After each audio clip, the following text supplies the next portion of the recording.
When we hear about Africa, apart from deserts, jungles, and wildlife, thoughts like poverty, hunger, lawlessness, and security problems come to mind. Unfortunately, these words have become synonymous with the African continent and are often the reason many tourists avoid these destinations, with the exception of a few countries on the continent. Today, we will tell you about Somalia and Somaliland, which is officially considered part of Somalia, but de facto is a separate country with its own government. Before we start, let's remind you to subscribe to the channel as well as follow us on social media. The country declared its independence in 1991, but is not recognized by any other country. The place is considered the successor of the former protectorate of British Somalia, which had a territory of nearly 137,600 square kilometers and was an independent country for only 5 days in 1960.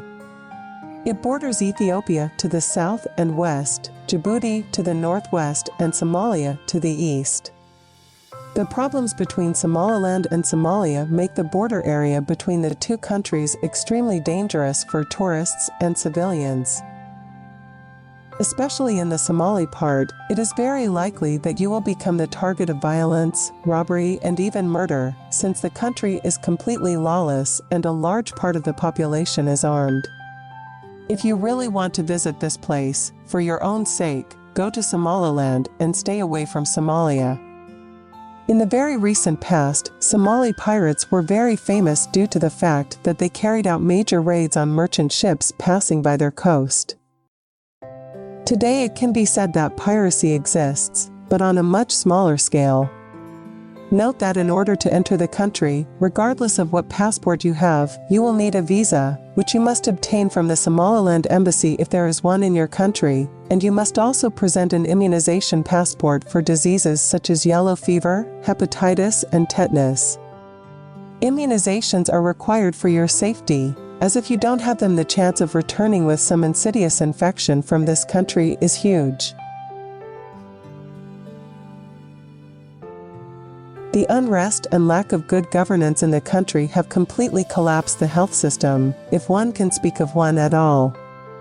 Hygiene is also very low, and on the streets you will witness semi-paved roads, dusty streets, and totally overloaded infrastructure.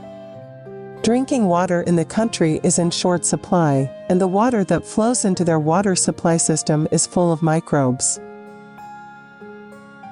In the years of British colonization of Somalia, the country welcomed many European citizens within its borders, but the never-ending problems and insecurity of life here led to the departure of Europeans, back to the old continent, or to countries such as Egypt and South Africa, which are more developed. Somalia and Somaliland have a total territory of 637,657 square kilometers, and on these lands live almost 100% only Somalis professing the religion of Sunni Islam.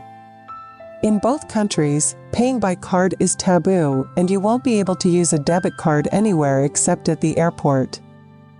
In Somaliland, the situation is a bit better. People use an app to transfer money, but not through a bank. They carry something like virtual credits that they use as a means of payment. The reason for this is that the terrorist group Al-Shabaab often misuses personal data and gains access to your bank account, or simply tries to withdraw money from it.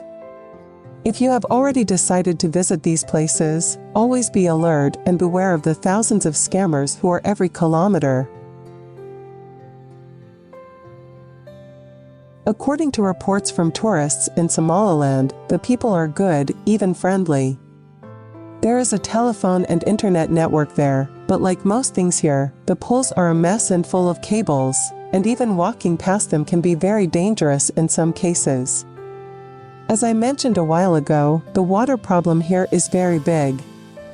In most cases, to get water, people have to go to certain places where there are springs and carry the water by donkey.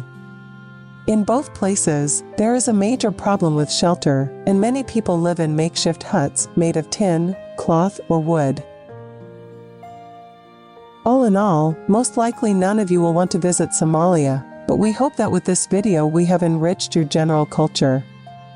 If you liked the video, subscribe to the channel and follow us on social networks. If you want to be even more helpful, you can share the video on your social networks to reach more people.